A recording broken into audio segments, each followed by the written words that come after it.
Հաղպատի վանական համալիրը, որը գտնվում է Լոռու մարզում, Հայաստանի կարևորագույն հոգևոր և մշակութային կենտրոններից է, անվան ծագում է և լեգենդա՝ Հաղպատ կամ հաղթական պատ։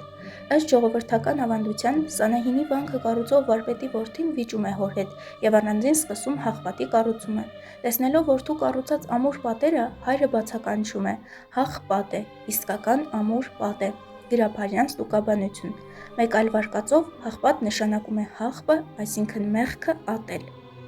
Պատմական և մշակութային նշանակություն։ Գիտական կենտրոն։ Միջնադարում Հաղպատը եղել է գիտակրթական խոշոր կենտրոն, որտեղ ուսումնասիրվել են աստվածաբանություն, մաթեմատիկա, երաժշտություն և բժշկություն։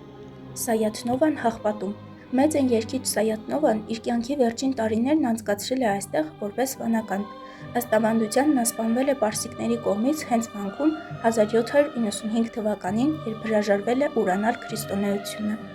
Ճարտարապետական առանձնահատկություններ։ Տրթած ճարտարապետ։ Համալիրի գլխավոր եկեղեցին Սուրբ Նշանը կառուցել է նշանավոր ճարտարապետ Տրթատը, ով նաև Անիի մայր տաճարի հեղինակն է։ Գաղտնի հորեր։ Վանքի հատակին կան բազմաթիվ անցքեր, հորեր, որոնք օգտագործվել են թանկարժեք ձեռագրերը թշնամիների հարձակումներից թաքցնելու համար։ Հաղպատի ամենափրկիչ խաչքարը ունի մի զարմանալի առանձնահատկություն։